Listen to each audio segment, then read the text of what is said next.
તેણે મને ડુંગર પર લઈ જઈને એક ઝાડ નીચે બેસાડ્યો અને થોડી વારમાં મારી આંખ લાગી ગઈ.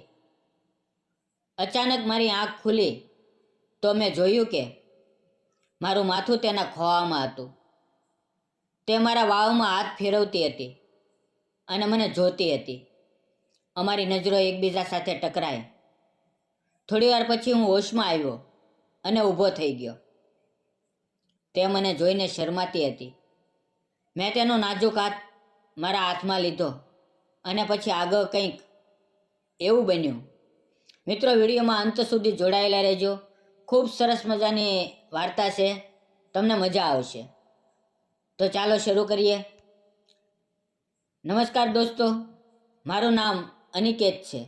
હું એક શેરડીની ફેક્ટરીમાં મેનેજર તરીકે કામ કરતો હતો અને તે ફેક્ટરી મારા ઘરથી 20 કિલોમીટર દૂર હતી.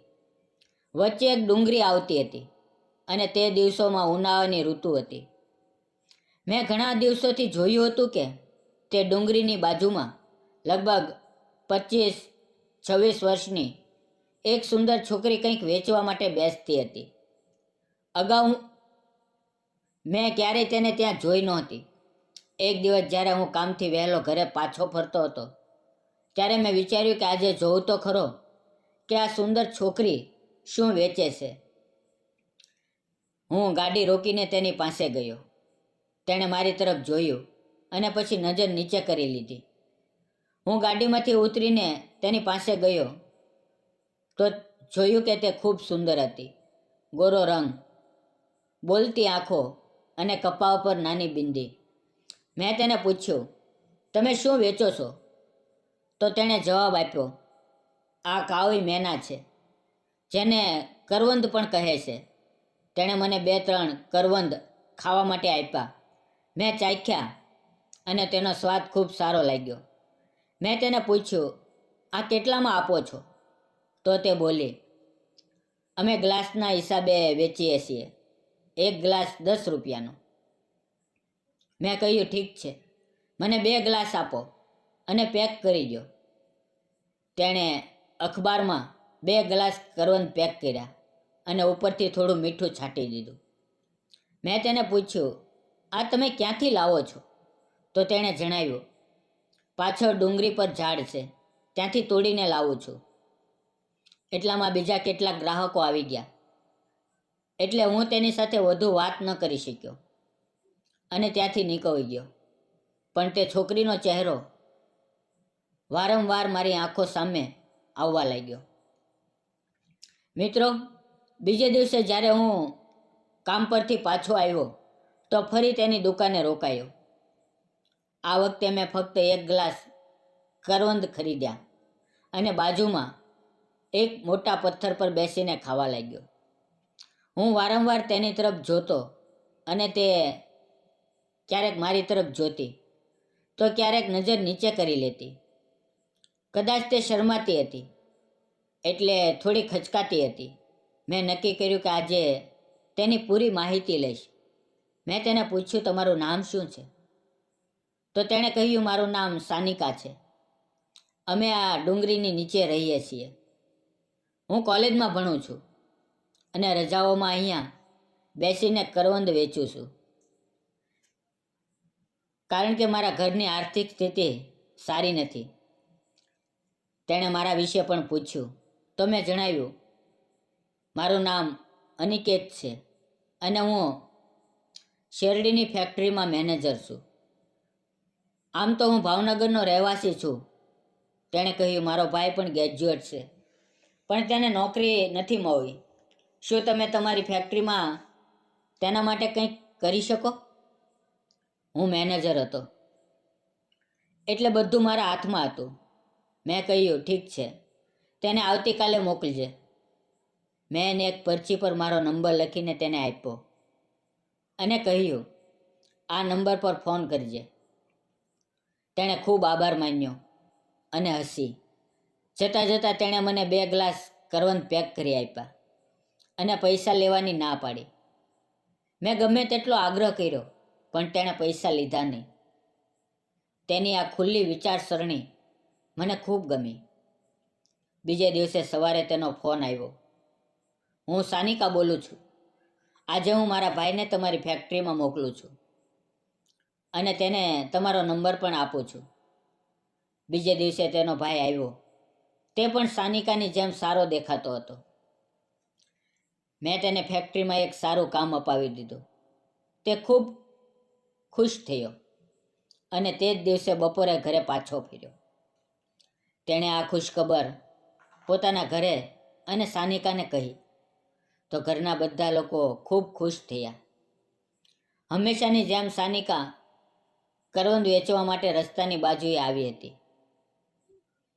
જ્યારે હું તેની પાસે જઈને રોકાયો તો તેના ચહેરા પર ખુશી સ્પષ્ટ ઝલકતી હતી. તેણે મારો ખૂબ આભાર માન્યો. મેં હસતા હસતા તેને કહ્યું, મેં તારું એક કામ કરી દીધું, હવે તારે પણ મારું એક કામ કરવું પડશે. તેણે હસીને પૂછ્યું, કયું કામ? મેં કહ્યું, મને તે ડુંગર જોવો છે અને ત્યાંના કરવંદના ઝાડ પણ જોવા છે. તે બોલી, બસ આટલું જ? તમે જ્યારે કહો ત્યારે આપણે જઈશું. મેં કહ્યું, રવિવારે મારી રજા હોય છે, આપણે તે જ દિવસે જઈશું. તેણે તરત હા પાડી. પછી હું રવિવારની આતુરતાથી રાહ જોવા લાગ્યો. તે દિવસે હું ત્યાં પહોંચ્યો. તે કરવંદ વેચવા બેઠી હતી. તે પણ આવી ગઈ હતી.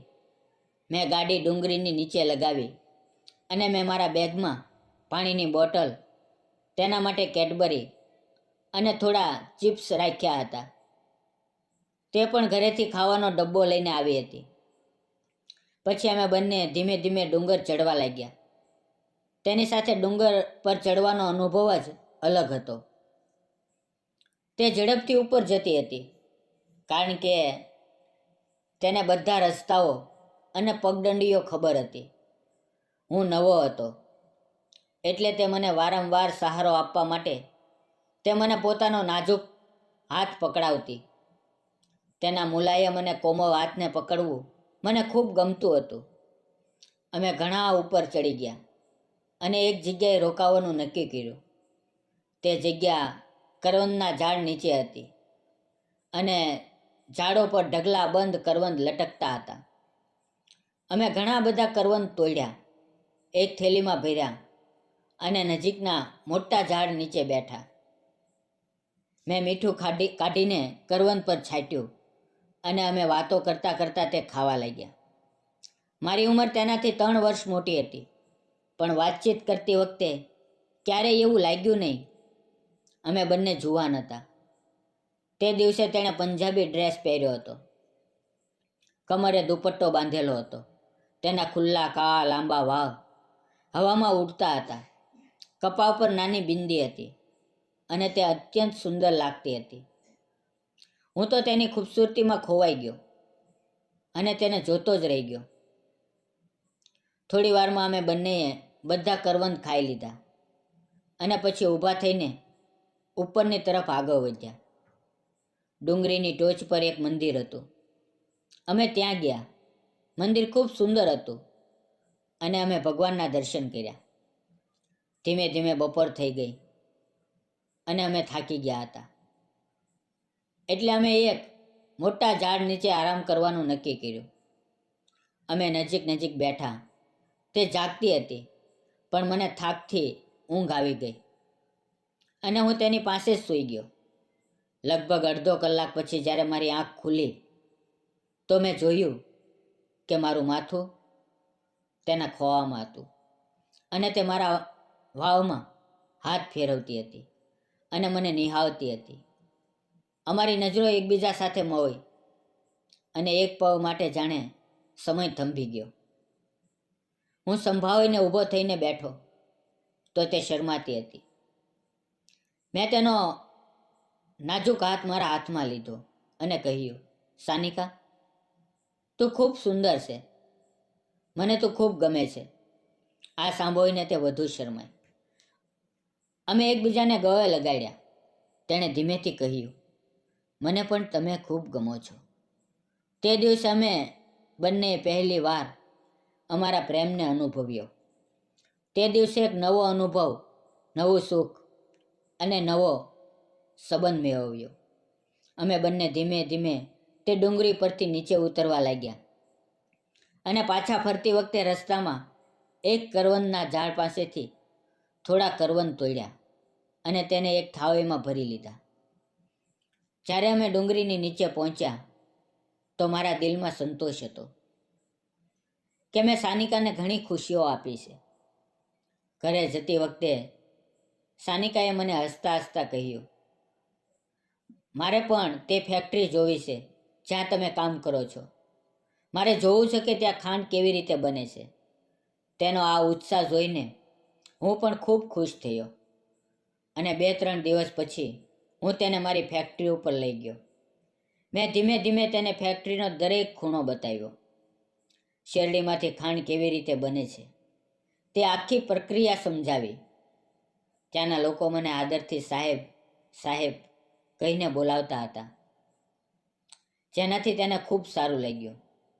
અને કારણ કે તે મારી સાથે હતી એટલે તેને પણ બધા મેડમ મેડમ કહી રહ્યા હતા. આ સાંભળીને તેનો ગર્વ અને આત્મસન્માન વધુ વધી ગયો અને તેના ચહેરા પર ખુશી ઝલકતી હતી. આખી ફેક્ટરી ફેરવ્યા પછી હું તેને એક હોટલમાં લઈ ગયો. ત્યાં મેં તેને ઠંડી કોફી પીવડાવી અને અમે બંનેએ સાથે સારું ખાવાનું ખાધું. પછી હું તેને તેના ઘરે મૂકી આવ્યો. તે દિવસે અમે બંનેએ ખૂબ આનંદ અનુભવ્યો. તેની સાથે સમય વિતાવવો મારા માટે ખૂબ સુખદ હતો અને આ કારણે હું અત્યંત ખુશ હતો. ત્યારે જ મેં મનમાં નક્કી કરી લીધું કે મારે સાનિકા સાથે લગ્ન કરવા છે. આ પછી થોડા દિવસો સુધી અમે બંને ચોરી ચોરી મળતા રહ્યા.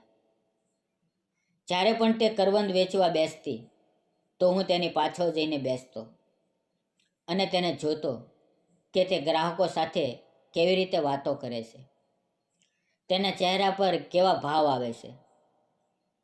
આ બધું જોવું મને ખૂબ ગમતું અને જ્યારે તે મારી નજરને પકડી લેતી તો શરમાતી. અમે બંને આ પળનો ખૂબ આનંદ લેતા. 1-2 મહિના પછી મેં નક્કી કર્યું કે હવે મારે સાનિકાના પરિવાર સાથે આ વિશે વાત કરવી જોઈએ. રવિવારનો દિવસ પસંદ કરીને હું સાનિકાના ઘરે ગયો. મેં તેને અગાઉથી જ જણાવી દીધું હતું. ત્યાં તેના પરિવારે મારો ખૂબ આદર સત્કાર કર્યો. મેં તેમને સીધું જ કહી દીધું, મને સાનિકા ગમે છે, હું તેનો પ્રેમ કરું છું અને તેની સાથે લગ્ન કરવા ઈચ્છું છું. તેની આર્થિક સ્થિતિ સામાન્ય હતી. જ્યારે હું ફેક્ટરીમાં મેનેજર હતો અને સારો પગાર મેળવતો હતો એટલે તેમને સ્વાભાવિક રીતે આશ્ચર્ય પણ થયું અને ખુશી પણ થઈ કે હું તેમની દીકરી માટે આટલો ગંભીર છું. આખરે તેમણે હા પાડી.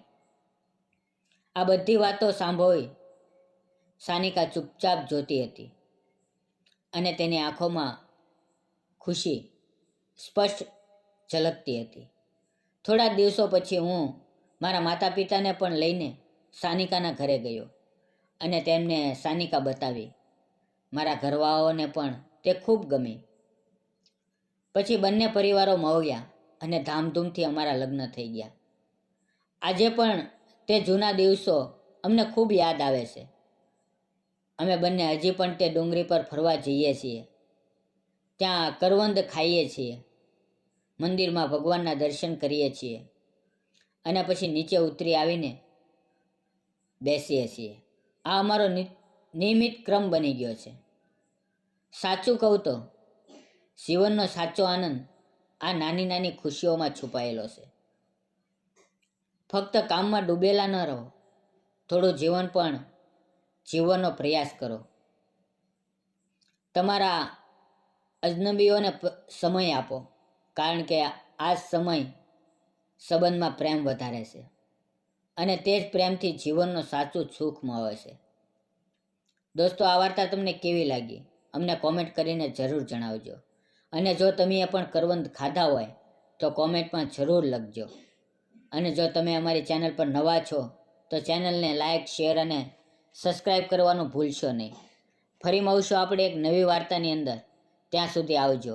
અને મિત્રો, જતાં જતાં આપને જણાવી દઈએ કે આ વાર્તા એક કાલ્પનિક હતી. આ વાર્તા ફક્ત મનોરંજન અને શૈક્ષણિક હેતુથી બનાવવામાં આવેલી છે.